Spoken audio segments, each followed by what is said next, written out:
Putin claims landslide in Russian election and scorns U.S. democracy. Vladimir Putin was always going to claim his fifth term as president with a landslide, faced with three other candidates all rubber-stamped by the Kremlin. But when election officials said results gave him more than 87% of the vote, he said Russia's democracy was more transparent than many in the West. In truth, no credible opposition candidate was allowed to stand. Supporters of dead Putin critic Alexei Navalny did stage symbolic protests. Their "Noon Against Putin" initiative meant that long queues of voters formed at midday in Russian cities including Moscow and St. Petersburg and in even greater numbers outside many embassies abroad, but it was never going to have any impact on the result. Monitoring group OVD Info said at least 80 Russians were arrested. There was no repeat of the sporadic attacks on some polling stations that happened on Friday. Live, West condemns Russia's pseudo-election. Predicting Putin's landslide was easy, but what comes next? Western countries lined up to condemn the vote as neither free nor fair. Germany called it a pseudo-election, under an authoritarian ruler reliant on censorship, repression and violence. UK Foreign Secretary Lord Cameron condemned the illegal holding of elections on Ukrainian territory. Ukraine's President Volodymyr Zelensky said, "The Russian dictator is simulating another election." In the words of Navalny ally Leonid Volkov, savagely beaten with a meat hammer in exile in Lithuania last week, the percentages drawn for Putin have, of course, not the slightest relation to reality. Ukrainecast on BBC Sounds. Putin claims victory, what next for Russia?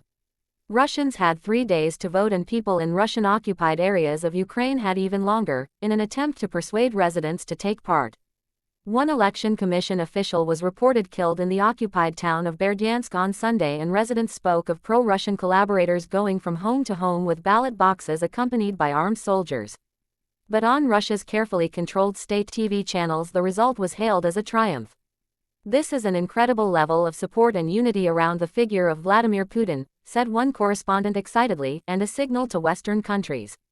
President Putin was more subdued as he took questions from reporters, but he did hail Russia's presidential campaign as far more advanced than the U.S., citing Russia's use of online voting, which officials said brought in 8 million voters.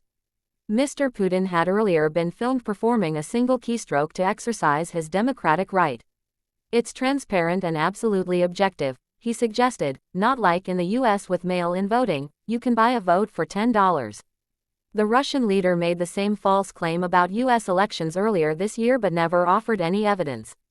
Meanwhile, independent Russian watchdog Golos, which has been branded a foreign agent, said that Russia had never before seen a presidential campaign that fell so far short of constitutional standards.